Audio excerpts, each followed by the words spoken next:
great American kitchen. It's more than just a place to prepare and cook foods. Kitchens give us the opportunity to create both foods and memories.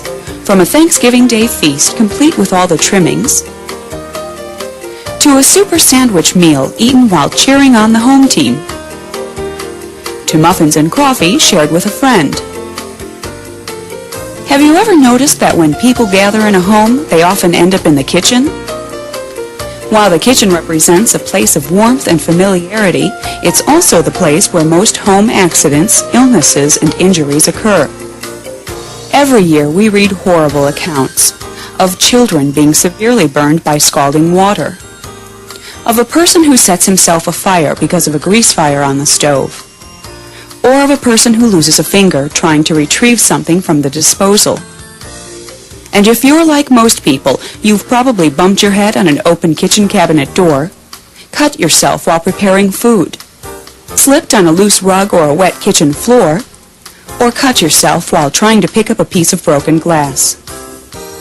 The purpose of this program is to show you how to prevent accidents from happening. The best way is to think safety and sanitation. Be your own expert in your kitchen.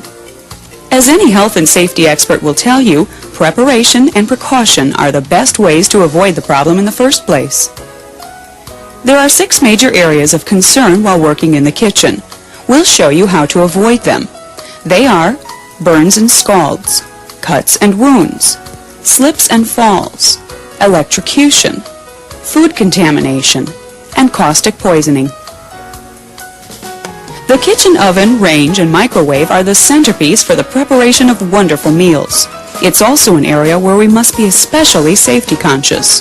Here are some ways to prevent painful burns or scalds. Use pots and pans that are appropriate for the cooking task. Make sure that the size of the flame or the burner is the same size as the pot or pan. It's unsafe to allow flames to lap up over the sides of the pan.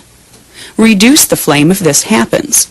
Otherwise, the pan and handles will heat, which could in turn burn you, as well as ruin your pan. Matching the size of the flame to the pan also saves energy. While cooking, always turn your pot and pan handles in toward the stove to a safety zone. When you leave handles outward, there's a greater chance that someone will bump into the handle, or that a small child may pull on the handle, spilling the hot contents and causing severe burns. Tin pans occasionally come in handy, but they aren't capable of holding much weight, so if you're using one, use caution when removing them from the oven. Pull out the oven rack slowly with an oven mitt, and maneuver a sturdy cookie sheet or tray underneath the hot pan. Then, lift the sheet and move to a safe, heat-resistant area. Microwaved food items should be heated in microwavable containers only. Containers not made for the microwave will overheat and could cause severe burns if accidentally touched, and the container may melt down. Never put metal in the microwave, including items that are decorated with metal, like this coffee cup. Metal in the microwave causes arcing and will hurt the heat elements. Be extremely careful when handling liquids or foods that have been heated in the microwave. Unlike a conventional oven, which gives off noticeable heat, the microwave oven remains fairly cool, so we don't sense the heat immediately. And because the microwave cooks food in just a few minutes, we tend to forget that the food inside will be hot, but it will be. That's why you should always use oven mitts or pads when handling any heated food or food container, whether from the microwave, oven, or stove.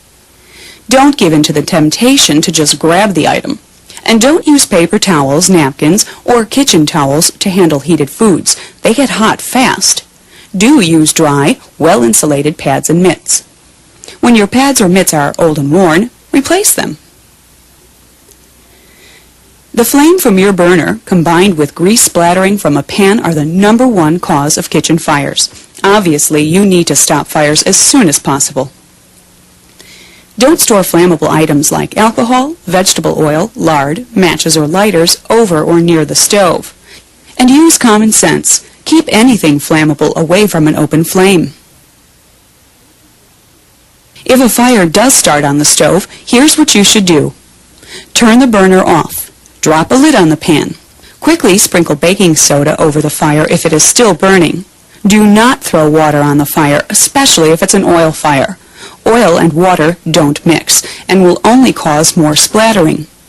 Use a fire extinguisher only as a last resort. The contents in a fire extinguisher may damage oven elements. And finally, if none of the above work, get out of the kitchen and call the fire department or emergency 911. When you're cooking foods, make sure no loose clothing or long hair is dangling over the stove, as they can easily catch fire. If you do ever catch on fire, here's what you should do. If your clothes catch on fire, stop, drop to the ground, and roll to smother the flames. If someone is there to help, they should throw a blanket on you to smother the flames. Call 911 or get to an emergency room as soon as you are out of immediate danger. Steam is superheated water, and it's a major factor in kitchen burns. Do the following to avoid steam burns. When food cooks in a pan, the moisture in the food creates steam, which rises. If you place a lid on a pan, the steam rises and collects inside the pan. When you remove the lid, make sure you lift the lid away from your face to avoid being burned by the quickly rising steam. The same goes for microwaving foods. When removing cellophane wrap from a container that has been in the microwave, peel the wrap away from your face. Steam can cause serious burns, so make sure you handle these items carefully. And as mentioned earlier, always use hot pads when handling any item from the stove or microwave. Even if the handles are heat resistant, it's better to be safe about possible hot items than sorry. Similarly, when you want to smell food that has been cooking, waft steam toward you instead of putting your head over the pan. It's also more sanitary to waft the steam towards you. To avoid scalds and burns while draining liquid or food from a pan, use a colander or strainer. Never use lids to drain water from your foods. The weight of the water and food makes it awkward to hold the pan, and you increase your chance of being burned from the water or steam. You also lose some of the food product. A boil-over occurs when foods with liquids are cooked at too high of a temperature. If this happens, don't panic. For boil-overs on the stove, turn off the burner, grab the pan handle with a pot holder, slowly slide it off the grill, and move it to another grill which is at room temperature. Simply turning off the burner isn't enough, since the grill retains heat for some time. For glass-top stoves, lift the pan by the handle with an oven mitt and set the pan on a nearby hot pad. You should know that a sugar boil-over will damage glass-top stoves and pit the surface. When lifting a pan of hot liquid, hold your arms out away from your body and over the counter.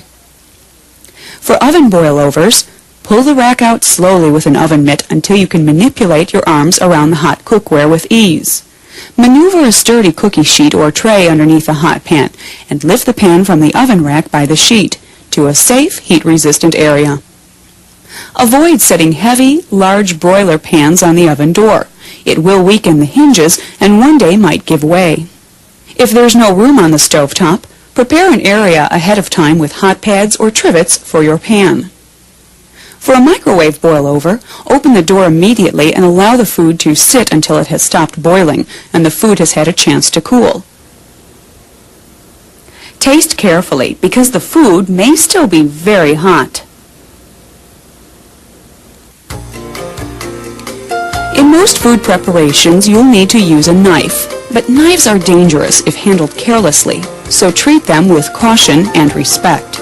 A good rule of thumb, and a good way to keep your thumb, is to use a knife appropriate to the size of the job. For example, to cut this green onion, use a small paring knife, not a meat cleaver. When cutting, turn your fingers in on top of the food and cut away from yourself. The only exception is when you're using a French knife, also known as a chef's knife, which requires a back-and-forth rocking motion. Wash knives separately and wash them right away so that you're not injured when reaching your hand into a sink full of dishes. Wash and dry knives away from their blades. If you wash a knife with the blade toward you, the blade could easily cut through the sponge and cut you. Put knives away after drying, in a safe place, out of the reach of children. It happens to all of us at one time or another. We drop or break a glass. Broken glass must be handled carefully. First, put on gloves and sweep up the larger pieces from the floor. Never use your bare hands to pick up glass, and rinse the gloves when you're finished to remove any stray glass particles. The smaller pieces of glass can be wiped up with a wet paper towel. Wipe once with a paper towel, discard, then wipe with a new piece, and repeat until the glass is gone. Don't use reusable cloth towels for glass because the tiny particles will bury themselves into the cloth and remain there even after washing. If a glass breaks in a sink full of water, wear gloves and wrap a towel around your hand to pull the stopper up and drain the sink. When the sink is dry,